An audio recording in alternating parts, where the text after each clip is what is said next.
Welcome to the Adventures of the Monad. We have often discussed the existence of the etheric or atomic web. We also know that there is a very close connection between the chakras in the emotional body and those in the etheric double.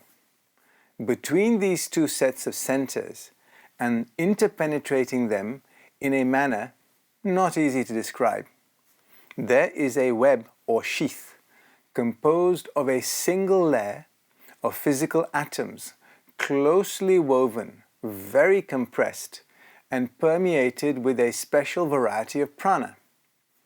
The prana, which normally comes from the emotional envelope into the physical, is such that it can pass unobstructed through the atomic shield. But the latter is an absolute barrier to all other forces which cannot use the atomic matter of both planes. This is important to note. Prana is not plane dependent. It passes through all of them. However, the emotional essences that make up the emotional plane 48 cannot function on plane 49 and vice versa. The shield is thus a protection provided by nature to prevent premature opening up of the communication between the emotional and the physical planes. Were it not for their wise provision, all kinds of emotional experiences might pour into the physical consciousness where, in the case of most of humanity, they are likely to cause nothing but harm. At any moment, an emotional entity might introduce forces which ordinary people would be quite unprepared to meet and which would be entirely beyond their strength to cope with. A person would be liable to obsession by any emotional entity who desired to seize their vehicle. The atomic shield thus serves as an effective safeguard against these undesirable events. It also serves under normal conditions to prevent clear recollection of the sleep life from reaching the physical brain consciousness. And it accounts for the momentary unconsciousness which always occurs at death.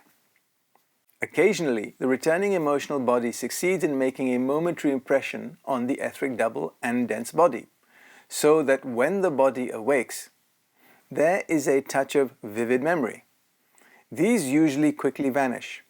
Efforts to recall them is rendering success more impossible, as each effort sets up a physical brain vibration which tends to overpower the subtler emotional vibrations.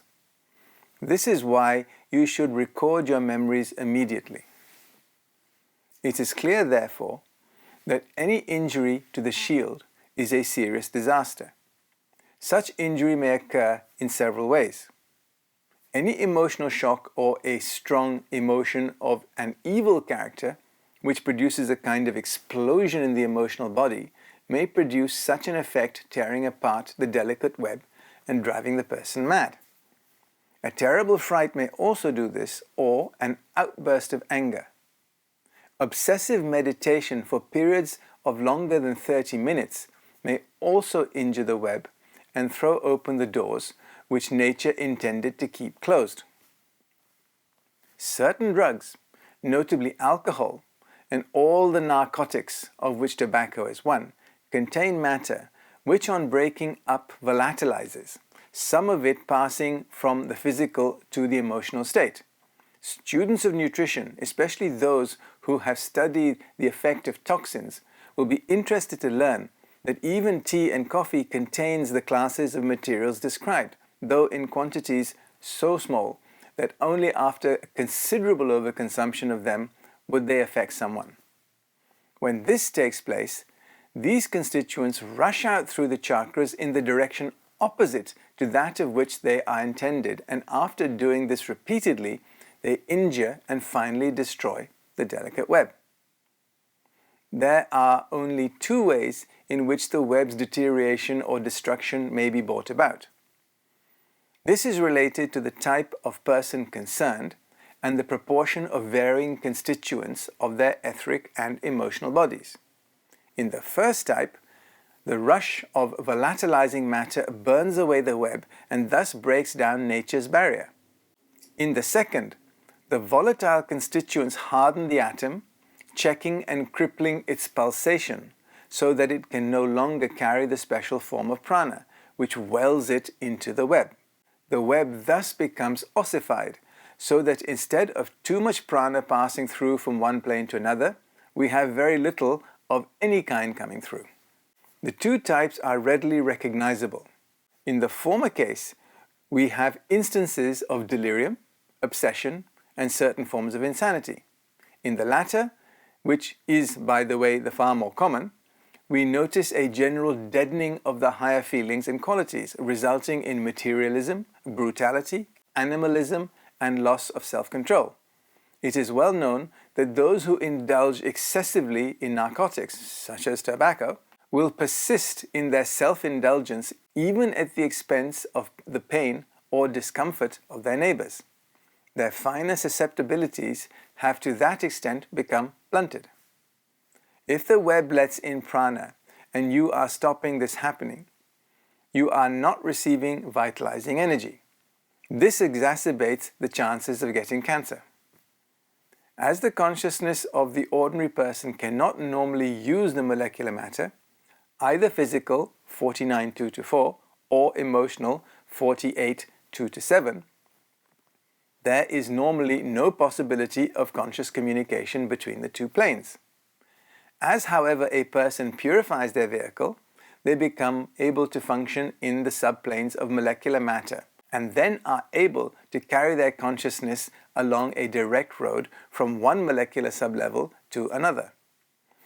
In their case, the atomic web fully retains its position and activity, permitting the consciousness to pass from one plane to another, while at the same time fulfilling its purpose of preventing close contact between those lower subplanes from which many kinds of undesirable influences are liable to come. Why are the lower emotional planes not a good place to receive communication from? Because the lowest three levels are what we euphemistically call hell. You don't want to go there unless you are forced to. The only safe way, therefore, for students of esoterics is not to force, in any way, the development of psychic powers, but to wait for these to unfold as they will unfold in the normal course of evolution. In this way, all the benefits will be obtained and the dangers avoided.